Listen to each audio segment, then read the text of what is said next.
El sociólogo Sandro Venturo, que ha publicado el libro titulado Contra Juventud.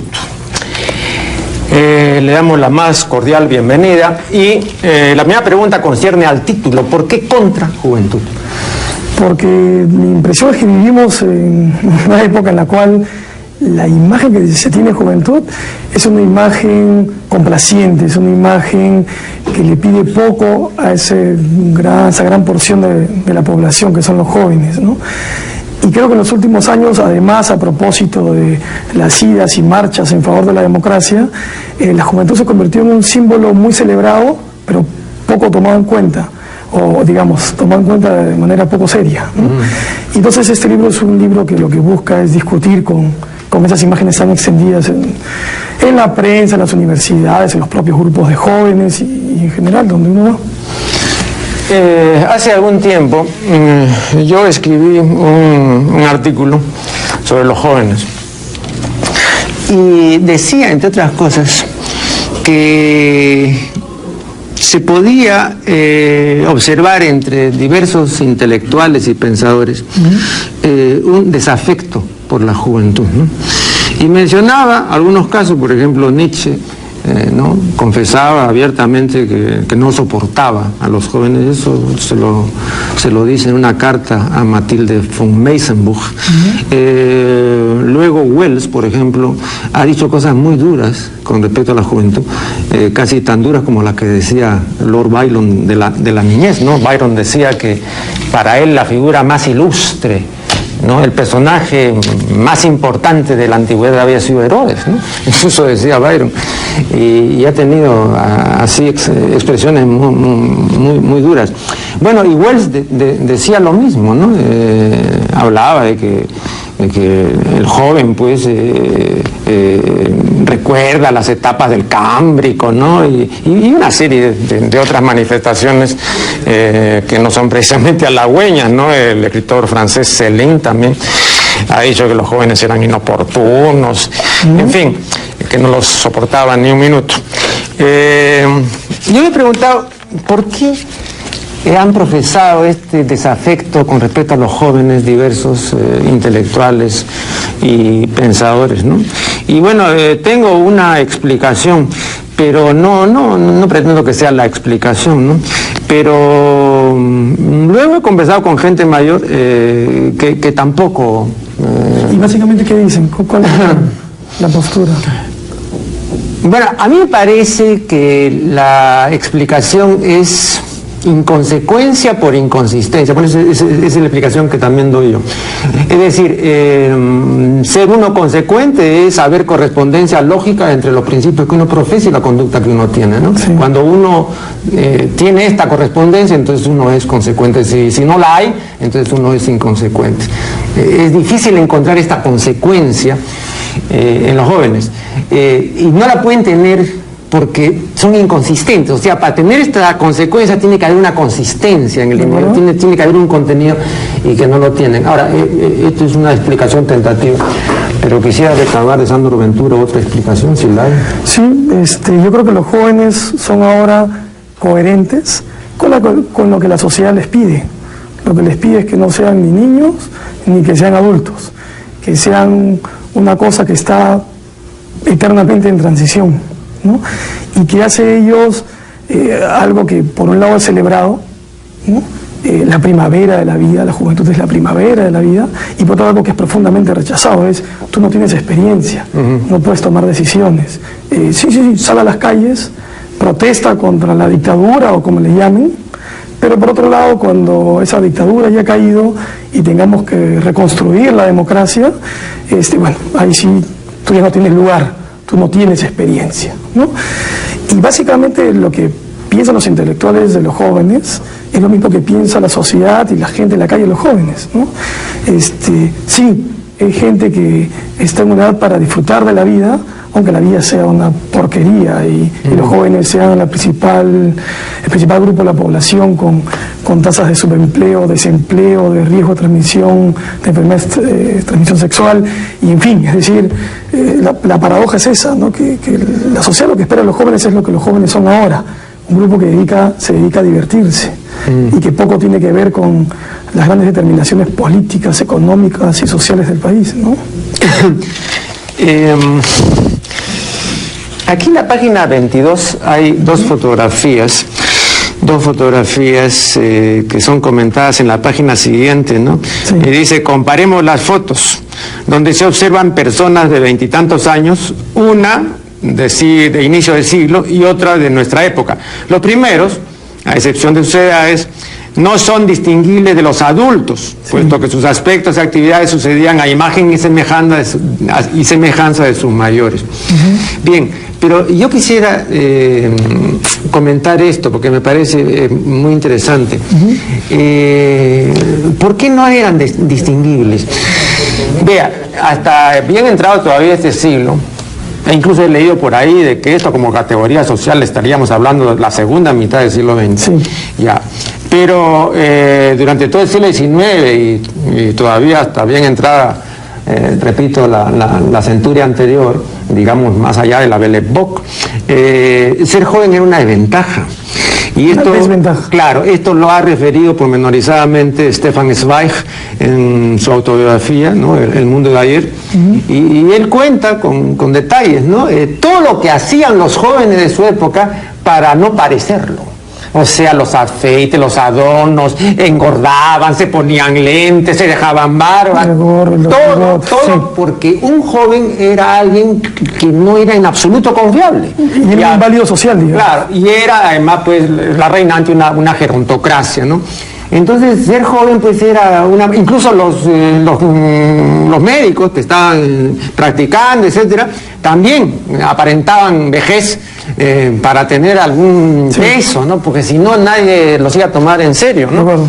Claro, entonces estos jóvenes de inicio del siglo, claro, se vestían y hacían todo y se arreglaban como viejos, pues, ¿no? Porque ser joven, repito, no era algo socialmente aceptado ni aceptable, y sobre todo no era confiable, ¿no? Entonces, ¿a partir de qué momento, me he preguntado yo, y se lo pregunto, a partir de qué momento se comienza no solo a hablar bien de la juventud, sino, bueno, ya Darío, ¿no? Ya Darío hablaba de que era divino tesoro, pero en una perspectiva ya sociológica, ¿no? Sí. Y se comienza a elogiar a la juventud. Bueno, comienzos de siglo, si uno lee la primera editorial de Amauta, la revista Mariátegui, va a encontrar que ahí la palabra que usa Mariátegui para definir a su promoción, a su generación, es juventud, ¿no es cierto? Pero esa palabra allí tiene un significado distinto a cómo el sentido común la define hoy, ¿de acuerdo? En Amauta uno encuentra que juventud quiere decir eso, una nueva promoción de intelectuales, de artistas, que proponen una nueva visión del país, ¿no? Y de la política y de la cultura. Mientras que hoy la noción de juventud que compartimos en general, tiene que ver mucho con la cultura de masas, ¿no?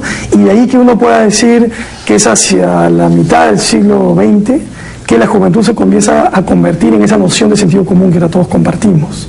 La juventud entendida como, dije, primavera de la vida en ese momento, y podría decir más, podría decir la juventud como libertad, espontaneidad, alegría, inocencia, ¿no? Y esa noción es una noción que está muy asociada a lo que los medios de comunicación transmiten, entre otras cosas porque hoy, y eso queda más claro hoy, la juventud es la principal mercancía de la cultura de masas. Sí, pero una observación, permítame, Venturo. Sí. ¿Quiénes han hecho el elogio de la juventud? Los viejos. Los viejos han hecho siempre el elogio.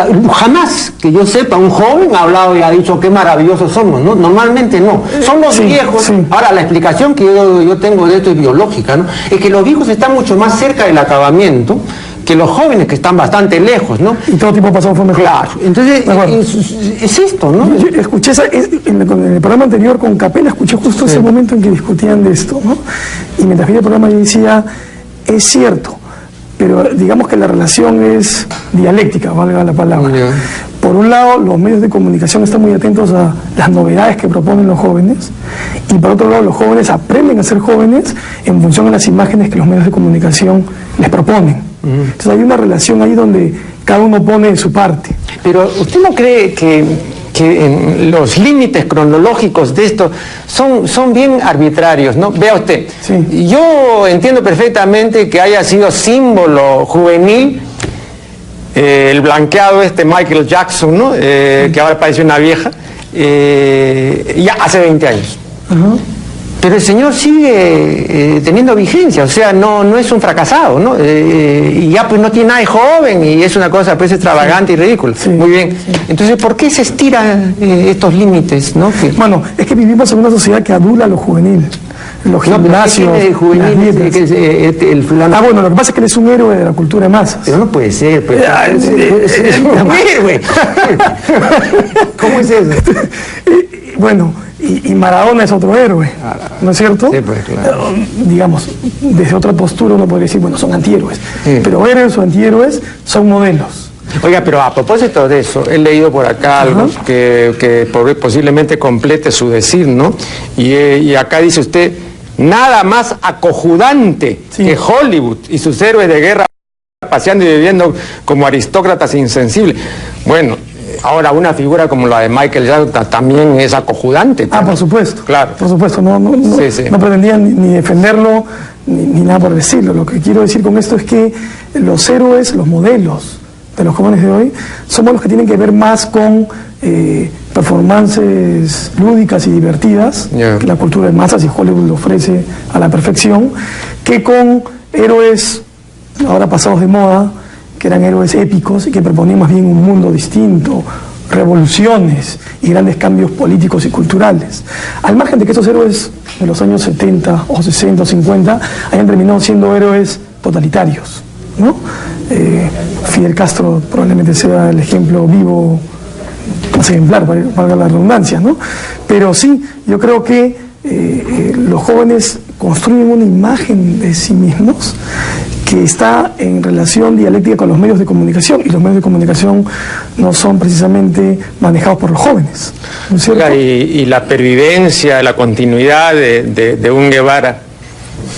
Pero Guevara hoy es un tipo que se ha convertido en un cliché, que, como dice el poema de Luis Hernández, se luce bien en el polo de una gringa tetona y divertida, ¿no? Es decir,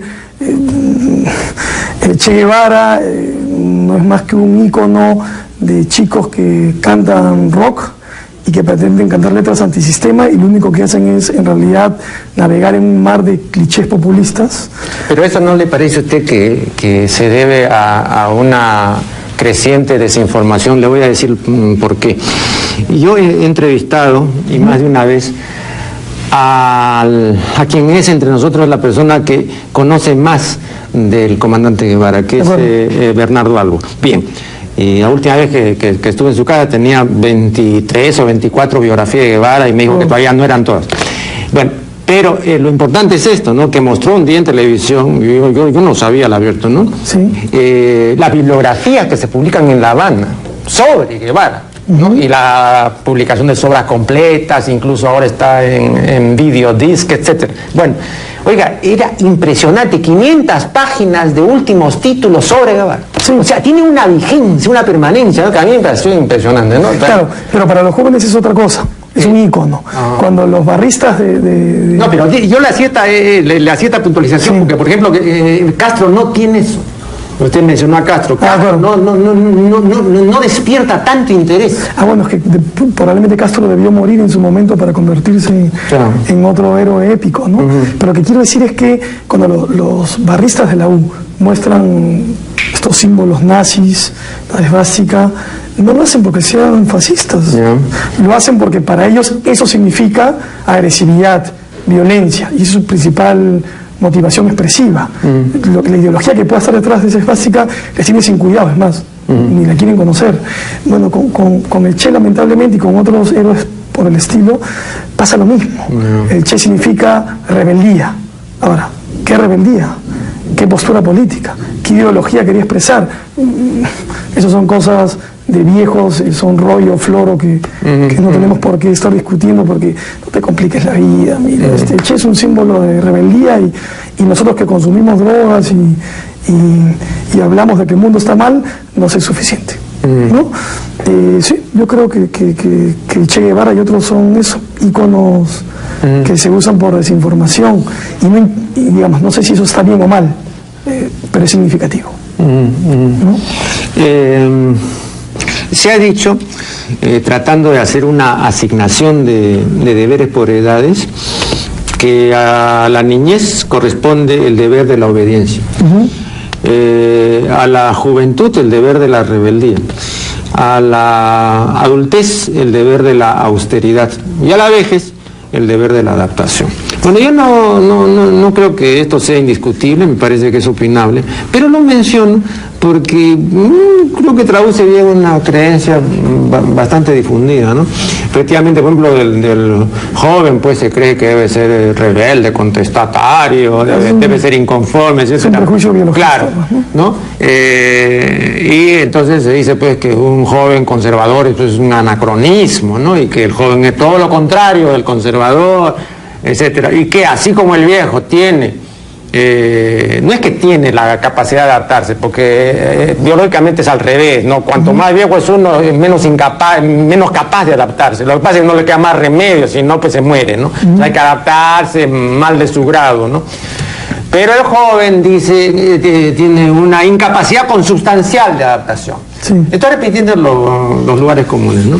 Bien, ahora, ¿por qué se insiste en esto? Porque veo que todavía se sigue considerando que la juventud es una etapa de rebeldía, de creatividad, sí, etcétera. Sí. No, yo diría lo contrario. Yo diría que la juventud es la etapa en la cual estas personas viven los valores que la sociedad les ofrece con propensión al absoluto. ¿Qué quiero decir con esto? Que aquellos que son antisistema lo son absolutamente, y aquellos que más bien creen que hay que sentar cabeza y que no hay mejor joven que el bien educado y el correcto, lo son también, de tal modo que terminan siendo más papistas que el Papa, ¿no? Yo creo que la juventud más bien es una época en la cual, cuando los chicos dicen estoy en contra del aborto, no dicen esa es mi postura y si usted piensa lo contrario, así es la vida. No. Cuando dicen estoy en contra del aborto, lo dicen con tal seguridad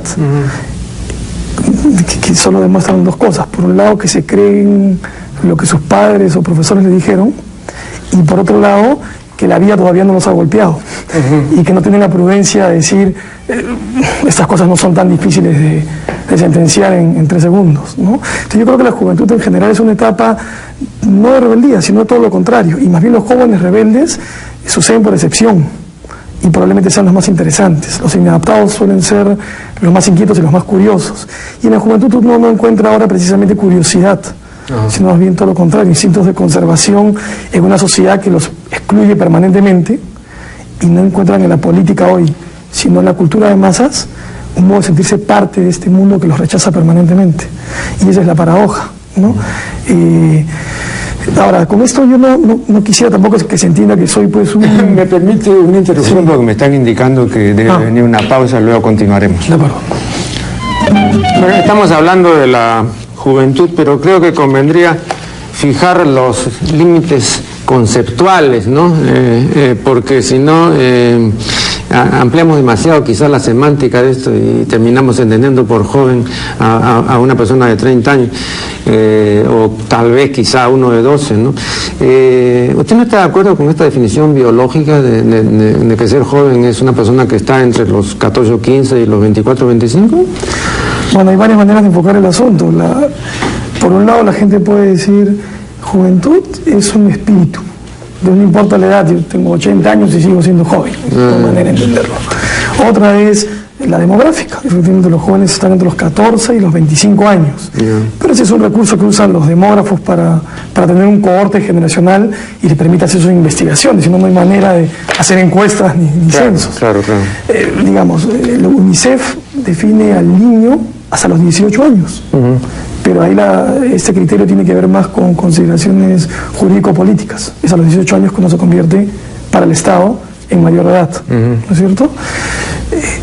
Entre sociólogos y psicólogos hay una gran confusión cuando unos hablan de adolescentes y otros hablan de jóvenes.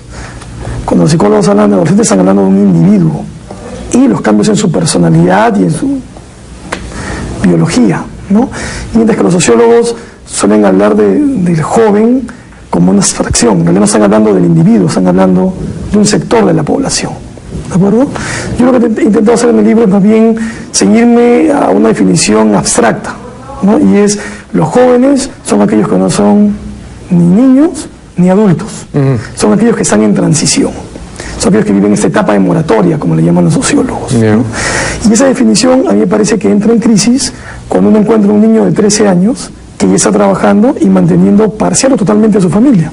Claro. O cuando uno encuentra a un muchacho de 30 años que todavía depende casi exclusivamente de los ingresos de los padres, ¿no? Y además creo algo más, que la definición de transición es cómplice. Pero perdón, también ahí hay un, como han dicho algunos observadores, también ahí se introduce un criterio botánico, ¿no? Porque eso la maduración pues es botánico, ¿no? Entonces, sí, pues los frutos maduran y todo. Entonces, pero ¿a qué se refiere esto de que, por ejemplo, para incorporarse al sistema? Porque tengo entendido que es esa incorporación. Sí, ¿no? La transición quiere decir eso, los jóvenes están invitados, están siendo preparados. Pero tienen que madurar, como un fruto va a madurar ya, y hasta que ya esté en su punto, ¿no? Bueno, ¿Cuál es el punto en este caso? Bueno, es que eso corresponde, esta visión que tenemos de los jóvenes como naturalmente rebeldes, ¿no es cierto? Es decir, son naturalmente rebeldes porque tienen una energía que no saben canalizar, ¿no? Y por otro lado, van a madurar, ¿no?, cuando la sociedad los haya preparado para asumir responsabilidades políticas, sociales, económicas en su sociedad.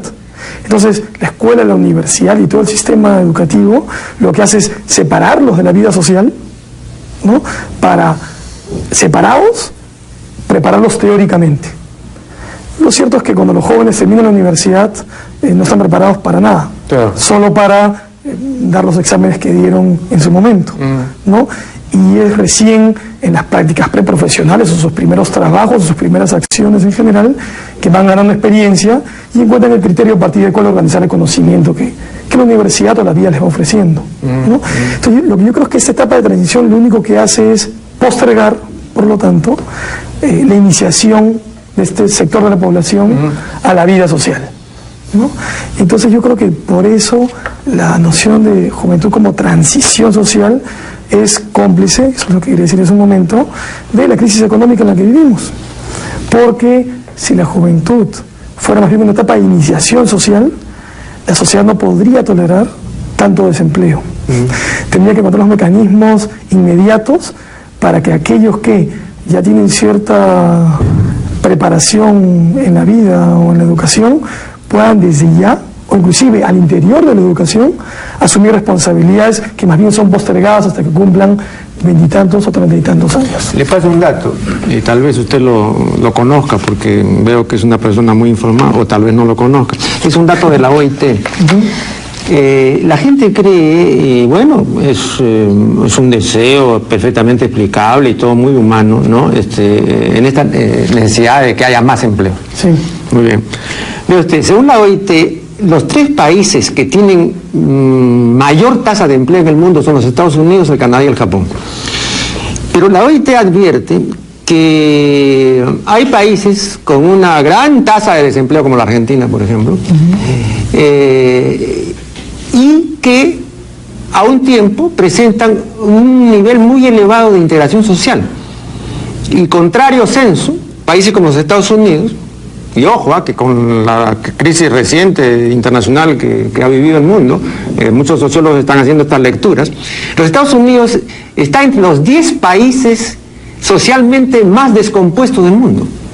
Y tiene una cantidad de empleo ahí para escoger. O sea, el hecho de que un país tenga mucho empleo no quiere decir que tenga cohesión ni que tenga integración. Hay mucha tendencia, dice la OIT, a desintegrarse. Habría que ver cómo definen lo de integración, ¿no? Pero lo que... O sea, maneja una serie de variables, por ejemplo, ¿no?, consumos, de enfermedades, violencia, destrucción, estupidez. Anomia, claro. Todo eso, y todo eso lo hay en grandísima medida en los Estados Unidos. Bueno, una hipótesis planteada en este libro es la siguiente: mientras que en el terreno social y político los jóvenes están claramente excluidos, y en lo económico también. En el terreno de la cultura en masas pasa exactamente lo contrario, ¿no? La radio y la televisión son los mecanismos que permiten, o los medios, o los espacios virtuales inclusive, que permiten que los jóvenes necesitan parte de una sociedad que al mismo tiempo los patea, los golpea, los desprecia, ¿no? Y por eso es que uno puede decir que los jóvenes sean tan sensibles a la moda, a la música, a aquello que da tanto dinero, y por eso ellos son la mercancía por excelencia. El modelo de juventud es una mercancía por excelencia, y al mismo tiempo no estén tan interesados en cuestionar aquello que los golpea cotidianamente, ¿no? Pero para eso pues tendrían que pensar, ¿no? Pero yo creo que están ahora en plena, o estamos en plena cultura de la imagen. La imago prevalece, ¿no? Y como ha demostrado Sartori, creo que me parece que con buenas razones, la cultura de la imagen es a la larga o a la corta, creo que a la corta, animalizante. Entonces aquí la gente no se está volviendo más humana, sino más animal, ¿no? Claro, lo que pasa es que la gente justifica diciendo, una imagen vale más que 1000 palabras. En cierto sentido estamos de acuerdo. Y en el otro sentido, una palabra puede valer mucho más que 1000 imágenes. Sí. Siempre que esta palabra está apelando a un concepto que no es capaz de ser comprendido a través de imágenes. Es decir, yo creo que son lenguajes distintos. Y si uno excluye al otro, efectivamente creo que nos estamos perdiendo una gran oportunidad de tener una visión más integral del mundo. Oiga, pero qué curioso, ¿no? Le voy a poner el ejemplo del amor. Vea, todos los autores más o menos están de acuerdo en lo siguiente, que es muy difícil definir el amor. De acuerdo. Ya. Sin embargo, en Occidente, ¿no? Porque Occidente tiene un componente mágico muy fuerte, el amor vale por lo que uno dice. Si yo le digo a la mujer a la que pretendo, te amo, me muero por ti, etcétera, ese decir ya es cierto porque lo digo. Pero si yo callo mi amor, entonces... el sujeto de duda, claro. Claro. Entonces, aquí, por ejemplo, el amor, que normalmente es un indefinible, ¿no? O muy difícil de definir, o en todo caso habría que puntualizar cierto tipo de amor, se manifiesta y puede ser verdadero cuando uno habla, o sea, es magia, ¿no? Es como cuando Dios dice, y hágase la luz, y se hizo la luz. Eso es pura magia, pues no es la creación por la palabra. Entonces, claro, ¿no? te declaro mi amor, ya existe el amor. ¿Comprende usted? Es una estupidez total, bueno, usted recordará que la izquierda peruana, principalmente, era una izquierda que agotaba todas sus energías en discutir qué debía decir en tal o cual comunicado político. Claro. Más allá que si lo realizaban o no, pero había una obsesión porque lo que yo digo es lo que yo soy. No, sí. Y eso, no soy profundamente católico y profundamente occidental, ¿no? Sí, estamos de acuerdo con esa idea, ¿no? Claro, pero ¿no cree en ese prevalecimiento de la imagen en detrimento de esta capacidad intelectiva y del discurso y de la reflexión? Porque yo veo cada vez más que la gente, como está en un nivel de sobrevivencia, entonces realmente no dice, vas a meterte a pensar y a discutir todo. No, viejo, tenemos que sobrevivir, ¿no? Entonces, en esas condiciones, ¿para qué pensar? Es que, a ver, digamos, por un lado, las palabras no solamente son un medio de expresión, sino que constituyen al pensamiento. Pero por otro lado, todo el pensamiento no se agota en las palabras, es decir, hay otras dimensiones del pensamiento que son emocionales, que son visuales, que creo que en las últimas décadas, con los grandes avances en los lenguajes audiovisuales, hemos ido ganando también para el pensamiento crítico, ¿no? El problema está cuando una cosa se vuelve excluyente de la otra, cuando por discutir solo con palabras, con verbos, somos insensibles al mundo de las imágenes que son parte de la realidad, y al revés, cuando estamos invadidos de imágenes y no somos capaces de producir conceptos que nos hagan tomar distancia de la realidad y observarla críticamente. O sea, yo no diría que lo uno es excluyente de lo otro, la gente lo es excluyente por vaya a saber por qué razones, ¿no? Pero yo no diría que ahora, porque vivimos en la cultura de la imagen, estamos condenados a perder capacidad crítica. Yo creo que más bien eso se podría convertir en un instrumento para incrementar nuestra capacidad crítica, ¿no? En el caso de los jóvenes pasa más o menos lo mismo. Pero perdón, en el caso de los medios de comunicación masiva, no es casual el hecho incuestionable de no haberse podido desenvolver sostenidamente y con continuidad programas donde rige el verbo. Bueno. Como en un programa como este, ¿no? Bueno, es posible por una coyuntura muy especial y en este canal del Estado, pero sería absolutamente inconcebible en un canal de los llamados comerciales. Sí. Vea, no es porque no tenga teleaudiencia, no es porque no tenga el llamado rating, es que no conviene. ¿Comprende? Entonces, al orden establecido, digamos que la gente comienza a pensar y a cuestionar, tampoco nos conviene. Entonces, ahí también hay que considerar eso. Sí, sí. No es que todo sea imagen, no, es que también lo otro haría que las personas se comiencen a preguntar, a cuestionar, ¿no? A decir, ¿por qué vamos a seguir viendo esto? ¿No? Yo creo, Marco Aurelio, que eso tiene que ver con un tema que está, no sé si detrás o delante de este asunto, y es la ausencia de referentes ideológicos, programáticos, discursivos en general, que hagan que la gente que tiene curiosidades o insatisfacciones encuentre en ellos, no sé, precisamente referencias para mirar de otro modo el mundo. Yo creo que con la declarada crisis de ideologías, es más, con el desprecio que hoy le tenemos a las ideologías, por un lado hemos ganado la posibilidad de ser más libres, porque se trata de ideologías totalitarias, pero por otro lado hemos perdido la capacidad de construir discursos universalizantes, no universales, pero sí universalizantes, ¿no? A partir de los cuales mirar con sospecha lo que sucede hoy en el mundo.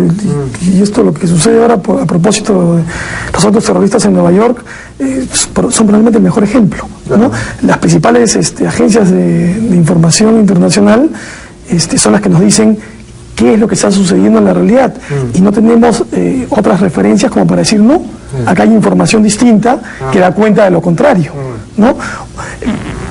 Digamos, hacia los 70s, los jóvenes rojos de los 70s eran personas probablemente menos informadas, pero con más instrumentos ideológicos para interpretar el mundo.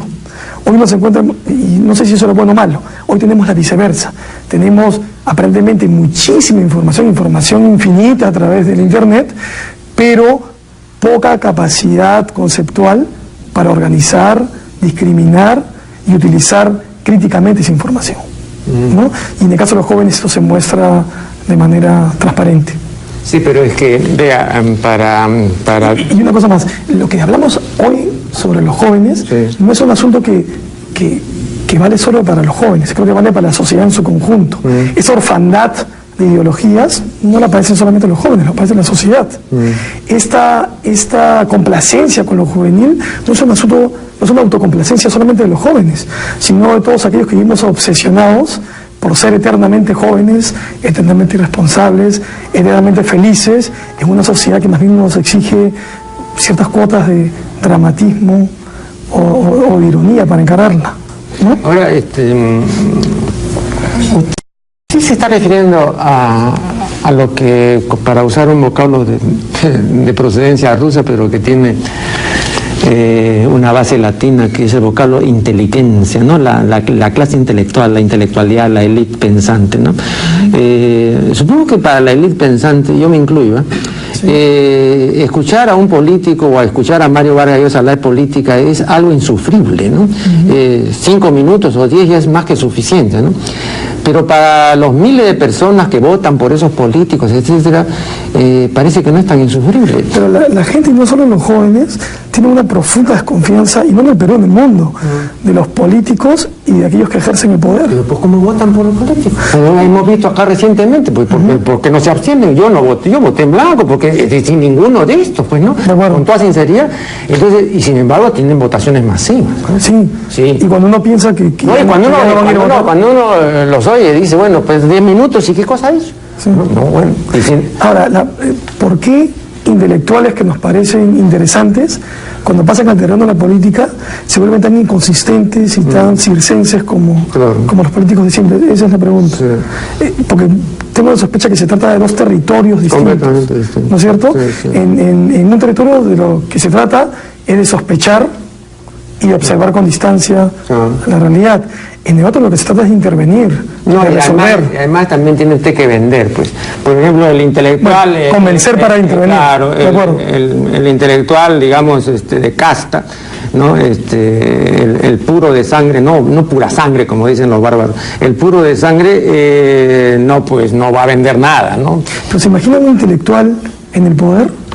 Bueno, ha habido. Pero ejerciendo... Sí, malo. De acuerdo, o sea, lo hacen mal. No, es que es otra cosa. Es otra cosa. Es una dimensión diferente. En el poder se juega ajedrez. El pensamiento tiene que ser instrumental, ¿no es cierto? Sí. En el mundo intelectual estamos hablando de otro orden de las cosas, claro, donde el tiempo es relativo. O sea, no existe lo inmediato, sino más bien lo mediato.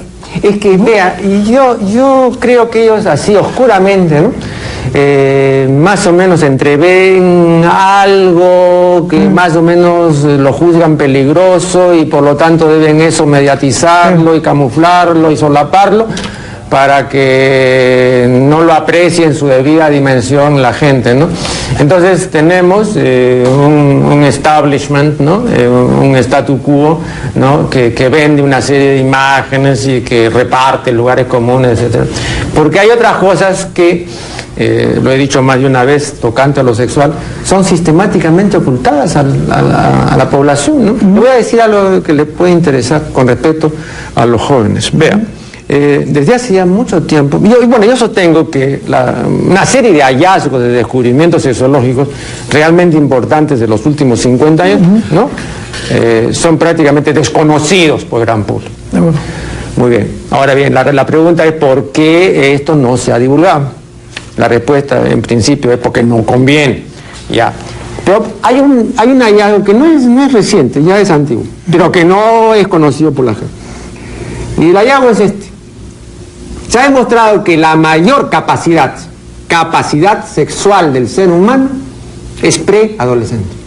O sea, está en los early teens. Entonces el chico de 12 o 13 años tiene la mayor capacidad. O sea, el preadolescente es el que sexualmente puede más. El que hace más es el adolescente. Sí. Pero ya no tiene la capacidad del preadolescente. Y después de la adolescencia comienza una involución muy gradual del impulso sexual. O sea, a partir de los 19 años comienza el impulso, ¿no es cierto?, a involucionar. Bueno, y que nos hace más sofisticados a contrapartida. Pero todas las cosas que son mensurables comienzan a decaer, todo. Y hay cosas así completamente mensurables, ¿no es cierto? De acuerdo. Claro. Bien. Entonces resulta que aquí nosotros postergamos para cuando tengamos 20 y tantos años, ¿no?, el ejercicio oficial del sexo, etcétera, ¿no? O sea, vamos pues completamente contra todo lo que ha descubierto la ciencia, que dice, no, pues deberíamos comenzar a los 12, no a los 13, porque ahí estamos, pero no, con 100 puntos. Ya después comenzamos a bajar y cuando nos casamos, si nos casamos estaremos pues con 48, 50 puntos, ¿no?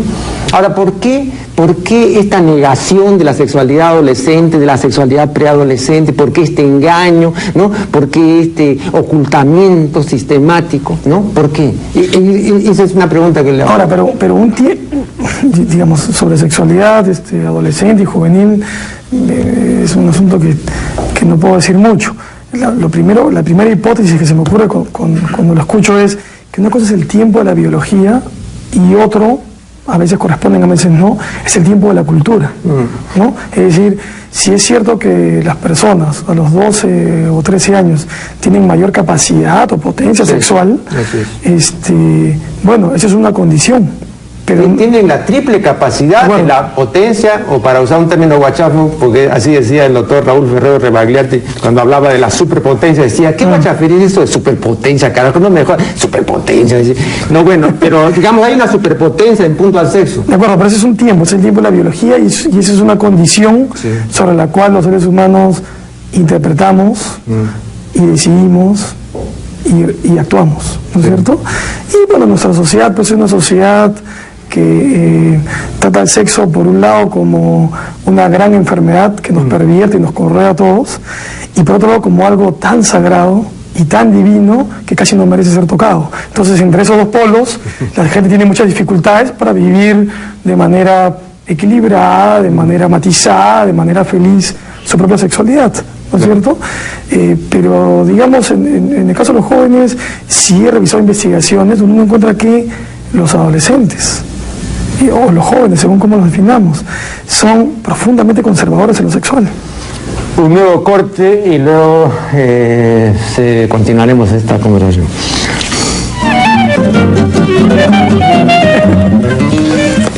Variando de tema, a ver, hable por favor de la juventud como construcción social. Bueno, es lo que hablábamos hace unos minutos, ¿no? Cuando decíamos que la juventud, tal como la entendemos hoy, es una categoría histórica. Y cuando decimos histórica quiere decir que no existió siempre, ¿no? Y el sentido común define la juventud como transición, y eso es una idea que se ha cimentado en el Perú y en el mundo desde mediados del siglo pasado para adelante.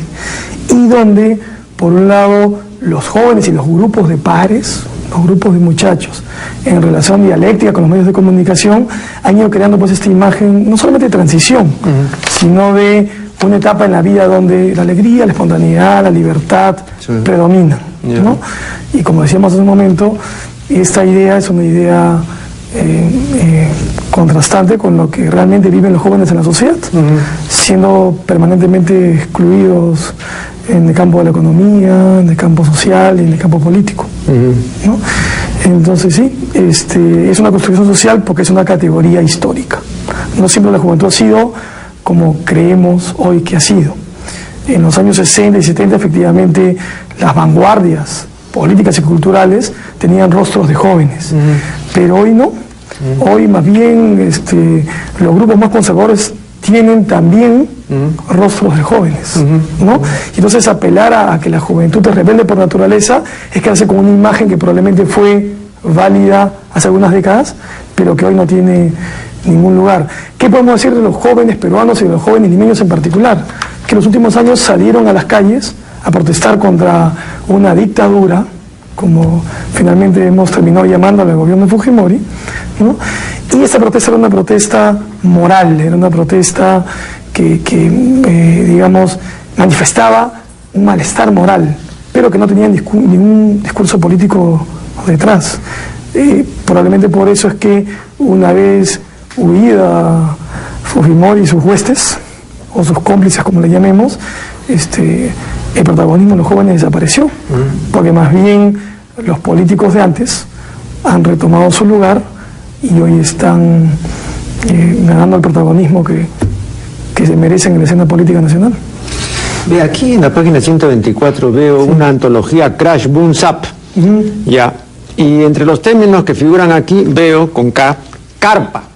Sí. Ya, dice Homo erectus, acción inesperada que hace notar la presencia del bulto, al palo. Sí. Bien, le pregunto, ¿esto es jerga de los últimos 20 años, 30 años? Esto es jerigonza contemporánea. Ve usted, lo que es curioso, en 1953, cuando estaba yo en el colegio, recuerdo perfectamente una ocasión, en una clase con el doctor Vicente González Montolivo, que nos enseñaba literatura, que en paz descanse, él mencionó esta palabra. No me digas. Sí, y dijo, entre jóvenes, cuidado con las carpas nocturnas, porque no va a haber sábanas que aguanten, ¿no? Las carpas, y etcétera, ¿no? Y entonces por eso ahora yo digo, por lo menos esto tiene medio siglo. Y claro, me hizo pensar entonces en la vigencia de términos bastante antiguos que hoy pasan quizá como jerigonza de los jóvenes, pero que en realidad no lo son, ¿no? Bueno, ya justo discutía sobre el valor de la jerigonza, ¿no? Y yo sostenía que la jerigonza, por un lado, es un ejercicio lúdico, creativo, que nos permite reventar las palabras y encontrarle nuevos significados, nuevas connotaciones. Y en ese sentido me parece que la jerigonza no es ni mala ni buena, es un ejercicio literario. Pero por otro lado, la jerigonza puede convertirse en un sustituto de las palabras, puede convertirse en palabras que por un lado se vuelven tan genéricas. Aquí me voy a permitir someter a su consideración rápidamente lo que me parece una contradicción. Aquí en la página 169 usted dice, cuando se discute, por ejemplo, sobre violencia juvenil, se trata el tema como si la violencia de las barras y las pandillas no tuviera relación alguna con los procesos de desestructuración y anomia en nuestra sociedad. Sí. Estoy de acuerdo. Pero acá usted en la página siguiente dice lo siguiente. Existen dimensiones del mundo de los jóvenes que requieren ser observadas desde el punto de vista culturales e intersubjetivos y donde lo juvenil se constituye como objeto. Estos fenómenos resultan en principio ajenos al sistema político, puesto que se trata de experiencias, movidas contraculturales, barras, pandillas, sin ninguna pretensión de universalidad, etc. Sí. Y que suceden al margen. ¿Pero en qué quedamos? Pues, si en principio son ajenos, acá están las barras, etc., y acá usted dice que reprocha, ¿no? Que, sí. Bueno, es que en lógica, P y no P son excluyentes. Pero en las ciencias sociales, P y no P no solamente no son excluyentes, sino que son complementarios, ¿no? Entonces, hay una dimensión del mundo de los jóvenes que no se puede entender si no es mirándola desde los procesos generales de la sociedad, ¿no? Y en ese caso las pandillas, las barras, son fenómenos donde, digamos, se constituyen como respuestas expresivas a la exclusión social que viven los jóvenes, y son al mismo tiempo, no sé, bandas de delincuentes, bandas de muchachos desadaptados, son las dos cosas al mismo tiempo. Y por otro lado uno puede encontrar que existen fenómenos como las movidas culturales. Acá dice contraculturales. O contraculturales. Esto de contra es relativo según desde dónde se mire, ¿no es cierto? No, yo lo veo desde el punto de vista de la contracultura, ¿no? De acuerdo. Sí, claro. O sea, como una disidencia. De acuerdo. Que, digamos, si bien están relacionadas con los procesos generales en general, para la redundancia, por otro lado, pueden ser también vistas como fenómenos que en sí mismos dan claves de lo que ellos intentan decir, expresar en el mundo. No sé si me dejo entender. No mucho, pero voy a mencionarle acá algo que se conexiona con lo recién dicho. En la página 104 dice usted, se trata de fenómenos típicamente adolescentes, usted se refiere a las pandillas juveniles de las barras bravas, que se resuelven individualmente una vez que los jóvenes encuentran algún trabajo o responsabilidad, es decir, cuando maduran y se sienten integrados. Ahora usted pone maduran e integrados entre comillas, de modo que usted más o menos con eso cuestiona estos términos. Bien, exactamente. Pero usted cree realmente que es así, porque esto nos llevaría a pensar que las mujeres que se prostituyen lo hacen porque no encuentran trabajo, ¿no? Lo cual me parece una lectura completamente equivocada. No. Sí. Sobre las mujeres que... No, digo, pongo el ejemplo porque igual acá, digamos, los señores estos que están en las barras o las pandillas, ¿usted cree que es porque no han encontrado una responsabilidad en un trabajo? Si a veces son universitarios. Sí, de acuerdo. Pero digamos, las barras y las pandillas son grupos básicamente masculinos, donde los rituales son rituales que tienen que ver... No, pero hay pandillas femeninas. También, pero digo básicamente sí, para decir que sus rituales son rituales que se construyen alrededor de la guerra, del enfrentamiento, del no diálogo, ¿no es cierto? Lo que cuenta es la fuerza, la virilidad entendida como fuerza. Y el imperativo territorial. De acuerdo. Eso por un lado. Y por otro lado se trata de grupos donde los muchachos y muchachas que los conforman se sienten parte de algo, se sienten acogidos. En el mejor de los casos, o en el peor, no sé, se sienten protagonistas y viven experiencias entonces que la sociedad en su conjunto no les permite vivir, porque la sociedad son cualquier cosa, son cifras, están permanentemente excluidos y no tienen ningún lugar a protagonismo. María Ángeles Canepa, que es una psicóloga, dijo una cosa muy interesante que siempre recuerdo, y es, en estos grupos, los que están no son grupos que tengan una racionalidad instrumental, no es yo ejerzo violencia para conseguir el poder, ¿no es cierto? Sino es yo ejerzo violencia per se, porque me estoy expresando. Y en esa expresión uno podría leer algo así como... Entonces nunca es reactiva. No es reactiva. Y es una violencia que dice, bueno, háganme caso, aunque sea como seres anómicos que no ofrecen nada. Pero, ¿no? Peor es nada. Pero yo cuando he conversado con Tom, él dice, bueno, tiene otra lectura, ¿no? Él dice que la razón de esto en el fondo es el vacilón, ¿no? O sea, tampoco es para que me hagan caso, sino porque me vacila. De acuerdo, pero es que lo uno y lo otro no son contradictorios, ¿no es cierto? Pero ¿por qué van a hacer caso al que se vacila? Bueno, ¿qué protagonismo es ese? Bueno, pero hay otros que se vacilan de otros modos. Que van a discotecas. Pero se encuentran allí a esto un modo, pandillas. Claro, lo que pasa es que ahí encuentran un modo de expresarse. Hay los que no ejercen violencia, o digamos, ejerce violencia contra su propio cuerpo, a través de, no el uso de las drogas, sino de la adicción a las drogas, que son dos cosas distintas, ¿no es cierto? Y esa es otra manera de... Pero, por ejemplo, Tom dice que el uso de alcohol está completamente generalizado en las pandillas. Sí. Que no se consigue una pandilla sin alcohol y sin droga. De acuerdo. Claro. De acuerdo. Ahora, no son la causa de lo que hacen, ¿no? Es un acompañante. Es un estímulo. Es un estímulo. Es un desinhibidor. Sí, como lo son las drogas en general. ¿No es cierto? Bueno, hay drogas que ofrecen eso, hay drogas que ofrecen estados de conciencia alternos, que nos permiten ver de manera distinta esta realidad insoportable, ¿no es cierto? Entonces, digamos, no es que estemos hablando de drogas en general, hay muchos tipos de drogas. Ahora, perdón, eso que acá usted decía de la realidad insoportable, hay que también tener cuidado, le voy a contar rápidamente. Yo acá comenté el libro de Mario Vargas Llosa, El lenguaje de la pasión, y él hablando del Carnaval del Río, encomia el carnaval y dice que son unos días fantásticos, donde hay un desborde, una apertura, donde uno se libera, etcétera, ¿no? Y donde, dice él eso, ¿no? Y donde por lo menos durante esos días, ¿no?, uno se olvida de que la vida es normalmente y diariamente una basura, dice. Entonces yo cuestioné eso porque yo no creo que para un escritor famosísimo y multimillonario como Mario Vargas Llosa la vida sea una basura, ¿no? Yo creo que disfruta mucho de la vida. Entonces me sonó una falsedad en labios de él, ¿no? Normalmente sí creo que para millones de personas la vida es diariamente una basura, pero para él, ¿no? Bueno, pero que la vida sea difícil y que la realidad sea a veces insoportable, no quiere decir que por otro lado uno no pueda construir su propia felicidad, aunque eso parezca contradictorio, ¿no? Pero si es que eso parece... Aunque el término sea excesivo, ¿verdad? Lo que pasa es que si la realidad es insoportable... ¿Por qué no hablamos de cierto bienestar? Bueno, cierto bienestar, ¿no es cierto? Un poco grande, ¿no? Bueno, lo que pasa es que hay momentos en los cuales uno vive felicidades absolutas, que lamentablemente no pueden ser eternas, son efímeras, ¿no? Pero digamos... hablar de la realidad de los jóvenes es hablar de algún modo de la realidad del país. Y la realidad del país no se puede ver en blanco y negro. No se puede decir que existan buenos ni malos, ¿no es cierto? Y yo creo que este libro lo que he intentado a través de este libro es decir, uno, los jóvenes no son ni rebeldes ni románticos como el prejuicio común los considera, ¿no? Esa es una realidad mucho más contradictoria de lo que podemos imaginar.